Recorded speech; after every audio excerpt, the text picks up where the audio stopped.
Hi everybody, I'm Joe. And I'm Mary. And we're Book Buds. And today, Mary is going to tell us about the Sookie Stackhouse novels, the True Blood series. Yes. You listened to all these in like 2 weeks. I did. I know. How? I don't know how. I mean, I did listen to it at like 1.25 speed, so like we went a little bit faster. I think that's maybe cheating, but like... Can you still understand them? At a certain Yes. point, I can't understand what they're saying. I don't go faster than 1.25. But I don't... 1.25? Yes. Got it.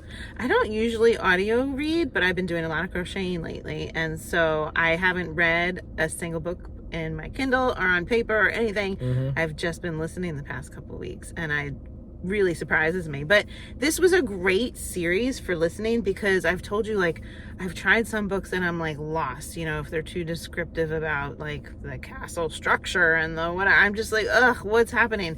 But these are like, they're lighthearted, they're fun, it's very character driven and action oriented, so like, you know, it just keeps it moving along and it's really easy to follow. And they all had like a fun, exciting, you know, murder, somebody chasing you, trying to kill the main character kind of thing. And so it's just like, it kept it going really nicely for audiobooking. Okay, and how was the narrator? Was it the same narrator throughout? It was the same throughout. She had like a nice southern sound to her. So it takes place in Louisiana. And I'm telling you, like, if I have read these books, I'd be reading it as like Bon Temp as the place where it takes place. But it takes place in Bon Temps, Louisiana. Oh, nice. Not Bon Temp. No, not at all. So it's actually... Did she change her voice? She did a little bit. Like, she was a little weird when she was doing some of the masculine voices, but some of them were good. I enjoyed it, you know, enough to know all the different people were speaking. Mm-hmm. But some of the masculine voices were similar, you know. Yeah. Because how many voices can a person really do? And there's so many different characters. Right. But there were 13 books that I just like boom, boom, boom, listened to nonstop. I was dreaming about vampires too. How many hours was like each one, or it was like nine and change, but less than that because I read it faster, you know. But so my family got very used to not talking to me for a little bit because I'm like, wait, I gotta pause, honey. What, you know? Yeah. So anyway, so it's 13 books. It starts out with like their community has just announced that vampires exist, and it's because they just started manufacturing synthetic blood that they can drink and safely consume without having to prey on humans. So they're like incorporating vampires into their society. And so I read this first one. You did? Well, I DNF'd it. I didn't like it. It's not a Joe book. I did not enjoy it at all. No, I don't think it's a Joe book. It's a sassy girl kind of book, you know, and it has the mystery component and whatever, but I don't feel like it's a guy book at all. Yeah. But I started it because of the TV show. Yeah. But I was all excited. A new Vampire Chronicles type of thing. No, didn't go well. Okay, so even though it's got vampires and werewolves and fairies and witches, this to me was not like a fantasy series. This was like your typical mystery, somebody always getting like, she's always the target of somebody trying to kill her or getting charged with murder that she hasn't committed or something like that. And the characters surrounding her just happened to be vampires. Like, it's, you know, it wasn't like, I didn't feel like I was fully in a fantasy world, you know? Okay.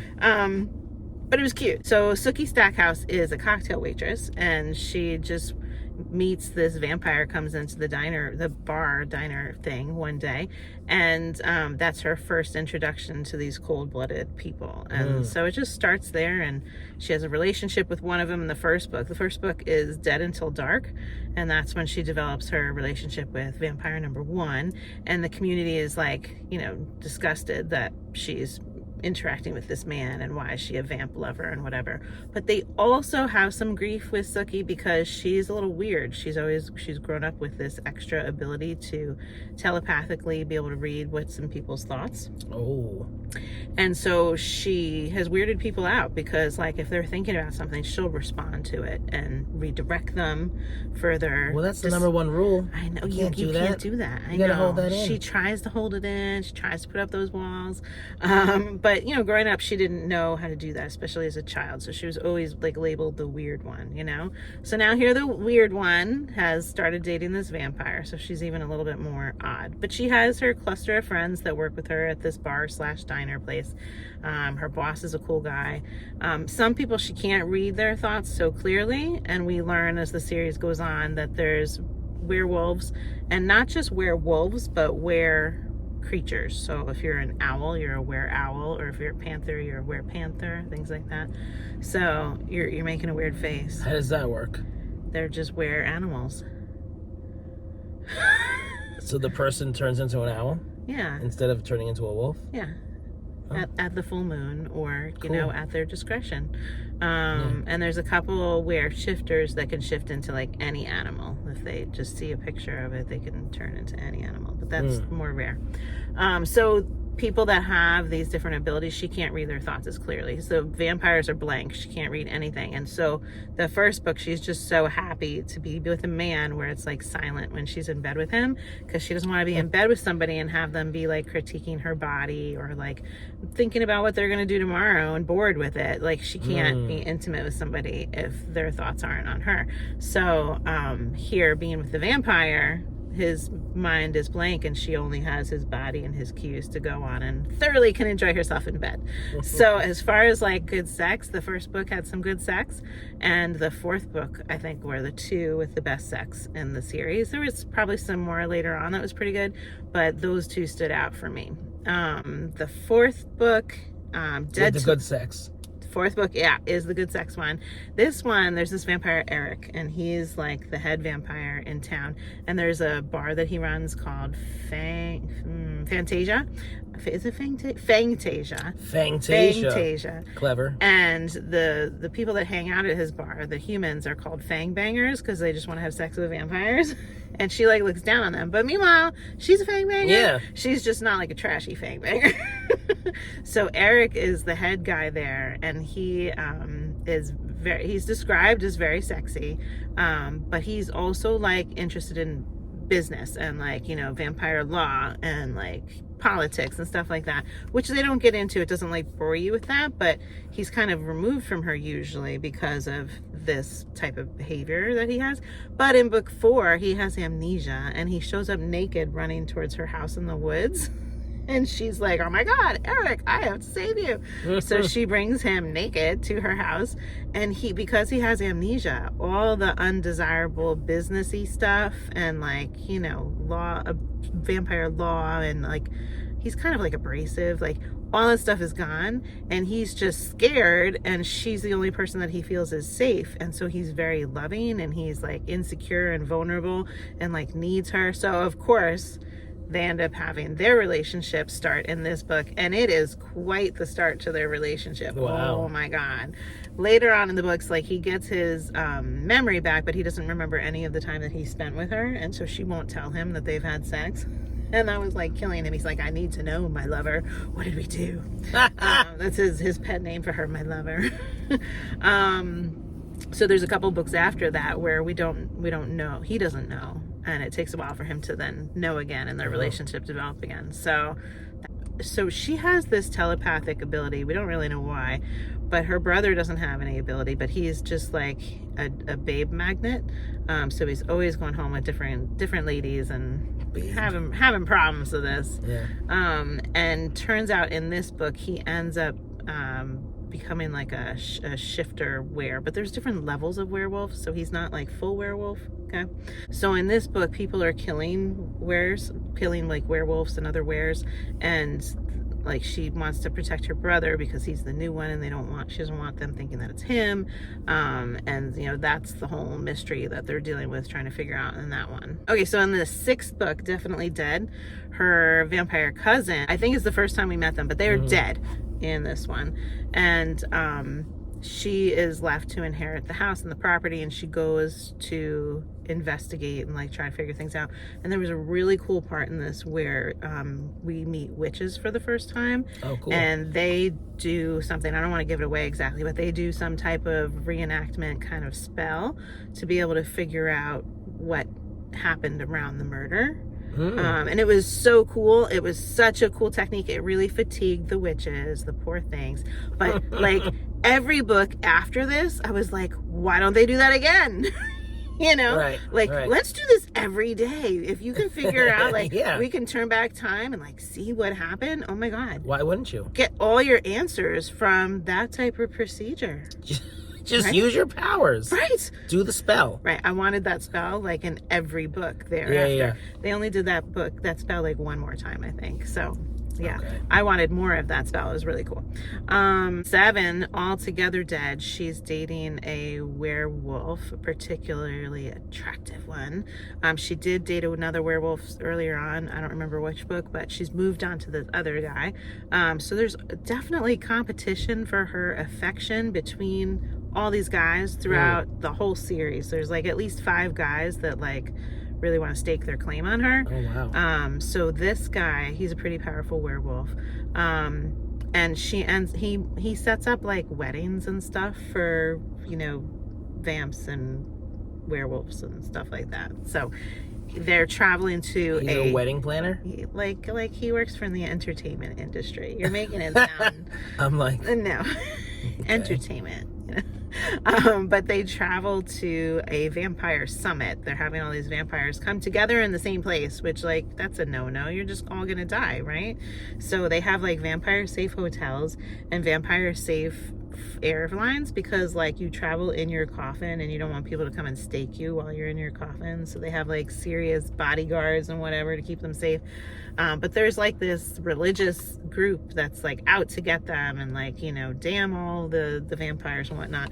So you never know who is the reason for the attacks, you know? So they're all together. Obviously something bad's gonna happen and Sookie has to save the day. And she's just, you know, plain old human. Yeah, she's a telepath, but she's really plain old human. And like, she doesn't have super strength. She's gotta like get these guys out of some difficult circumstances. You do get super strength when you drink vampire blood, but it's like, you know, short-lived and whatnot. So Sookie's just badass on her own usually. So then the 8th book, From Dead to Worse, I don't remember too much that happened in this one, but I remember that Quinn was missing, this new boyfriend, and like whenever somebody's missing, she gets all pissy at them, and I'm like, he's probably like tied up in a closet somewhere or like somebody's erasing his memory. Like she gets so moody, throwing these guys aside when they're like unavailable to her. She's like done. And I'm just like, can we just have a relationship talk here, talk it out? Like this guy was good. But whatever. So the next one, Dead and Gone, that one, the werewolves finally decide that they're going to let the community know that they exist, because so far the community only knows that vampires exist. Okay. And because like they can have synthetic blood, like they're not a harm to humans, and they tell humans that it's like a virus, that they didn't turn into vampires by biting people, which is like baloney. It's not a virus. But werewolves have still been undercover, and they feel like the vamp unveiling went so well, so werewolves are gonna come out. So how did it go? Not well. Of course not. Yeah, not well. And like it was sad, because even like one werewolf that showed herself to her husband, he got a gun and like shot her because he was terrified. Like, oh my god. Yeah, I mean, like maybe you should sit down and have a talk. Honey, you know, I want to talk to you about some things, and like tell him before you just turn into it in front of him. I don't know. Not a good plan. But so it wasn't as well received, and there was a lot more hate in the community that was happening through that. It was kind of sad. Okay. Dead in the Family is more related to like her family, Sookie's family, and this is where we find out about fairies. So like there has to be a reason she's got some telepathic ability. So she has a teensy tiny bit of fairy blood in her. And you know I love fairies. Yeah. But we don't get like, we don't see the fairy world. We don't get into their whole fairy makeup and things like that. You just have like these, you know, like strange godfather person or great grandfather person or whoever, like they pop in and out and add an extra layer to the story, with different things that are required to kill them when they're being the bad guys, and different assets that you can get from them to enhance the story. So I think most of that was about like fairy stuff. And also, like, there was more about her relationship with Eric, because she's now back on with him, and that was like her most long-standing relationship through the series was Eric. After he found out, he regained his memories, and he's like, oh, we did have really good sex, so I'm gonna pursue this, babe. So they're back on again. I don't remember which book they came back on again, but they're back on again at this point. Good for him. Sookie seems to make like so many enemies, and it's funny to me because like before the first book, she had the most ordinary life. You know, yeah, she was a telepath and irritated people, but nobody ever tried to kill this woman. Nobody ever beat her up. And there's like one point that she's like, I'm gonna make a New Year's resolution not to get beat up at all this year. And through the whole book you're like, I don't know if it's gonna work out. She got shot at that year instead of beat up, so she like needs to amend her New Year's resolution. And then Dead Ever After is where we end up, and I'm like, okay, when I saw the title I'm like, we're gonna live happily ever after, like let's get to that, right? So there's some changes in her relationship. She really can't end up with Eric because Eric's got some other things distracting him politically and pulling him away, and he's just not the right, yes, he's great sex, but he's not the right man for her. She wants somebody she can have babies with, and you can't have babies with vampires, and she wants like that warm, stable, loving relationship.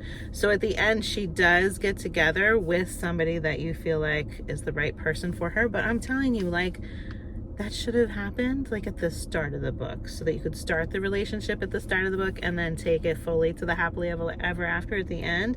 It was like, instead, this person was like all edgy in the beginning of the book, and I'm like, it was like I felt like it was like the last, you know, teeny tiny bit where it's like, yay, I love him. Happily ever after. So the series concluded? Yes, that was the last one. Okay. Yeah. And did you have a favorite? I think the fourth book was probably my favorite, because I sex. really did love all the sex with Eric. It was good sex, and like he was so sweet. That's the relationship that I like to have. I like the sweet, caring guy that's vulnerable and whatnot, but also like big and protective and whatnot. So that was a good one. I liked book 4. Sounds good. Yeah. One other thing I have to tell you is, like, it's kind of funny. She starts to lose track of all the people she's killed. Because she's like this good little Christian girl, right? And when she swears, she even says like a Christian type swear too. But then, like, first time she kills somebody, it's in self-defense. Second time, probably self-defense again. But then it's just like, you know, murder after murder starts happening, and like she doesn't need anybody else to protect her. She just like takes care of business and ends up either accidentally killing them herself, intentionally killing them herself, disposing of so many bodies. And like, it's kind of comical because like she'll sit there and be like, I can't even remember all the people I've killed, but killing is wrong, and I hate that vampires kill. But like, I can't even remember all the characters that she's killed at this point. Wow. When, like, you know, book 0, before it happened, she was like good little girl, never getting involved with anything bad, and now here, killer of many. Don't you love how that happens? I know. Just like that. Yeah. Okay. But she always like helps to save the day, helps to figure things out. There's cops in town that don't like her because she always seems to be involved when something's going wrong, or the dead body shows up at her house and they're wanting to pin it on her. This series reminds me a lot in the flavor of it, of like the Janet Ivanovich series, the one that starts with One for the Money and whatever, and it goes through like 20 some books, because like they could each really stand on their own. They each have like some sass to them, and they all have like typical, you know, who done it kind of, who's the target, who's the bad guy kind of thing happening. Like, it had a very similar vibe. It's just Janet Ivanovich doesn't have any vampires. She has her, it's like a bond. What is she? A bond agent? She's like collects on, if somebody jumps bail, she goes out and she brings them back for the bond. Something. What's that called? I don't know what that's called, but that's what she does. And they're hilarious. What? Bounty hunter. Bounty hunter, yeah, I think that's what it is. So those are hilarious, and there's like some guy interest in those books and everything too.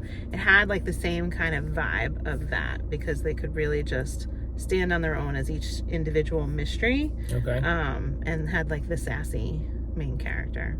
So, all right, so rate the entire series out of 5 stars. What is it? I'd say more like a 3. Even though I read the whole series, it's not like it's not a book that I'm passionate about, you know, but it was fun. Absolutely fun. It was good, light reading and enjoyable. Okay. Yeah. Well, that sounds great. Now, I want to know if you guys have watched the TV show, because I haven't watched the TV show yet, and I've heard that it's quite enjoyable. Are you going to watch now? Very attractive people to look at. I never have time for TV, but I'm thinking when I make time, should this be the next thing that I watch on TV? I think you should try it. I feel like I should, since I just Yeah. read them all. You should. You know? And then you can compare and contrast. Yeah. Oh, yeah. So let us know if you guys watched this. Have you read it? I'm curious what you think of it. And if you're enjoying Book Buds, give us a thumbs up. And share us with your friends. And subscribe to our channel, Book Buds! Thanks for watching. Be sure to subscribe. What are these things called? Sookie Stackhouse series. Sookie Stackhouse. Sookie. Sookie. Sookie. Sookie? No, Sookie. I listened to it. Oh, you listened to it. Yeah. Sookie? Sookie. Ew, I'm just going to say True Blood. I don't like that. But it's not I called know. True Blood. They'll get it. Sook? Sookie. Gross. Okay, ready? No. Yeah, you are. You're always ready. You were born ready. I was born ready. Ready? Mm-hmm. Let's smile nice. We're smiling nice right now. Mm-hmm. Sookie! Stackhouse.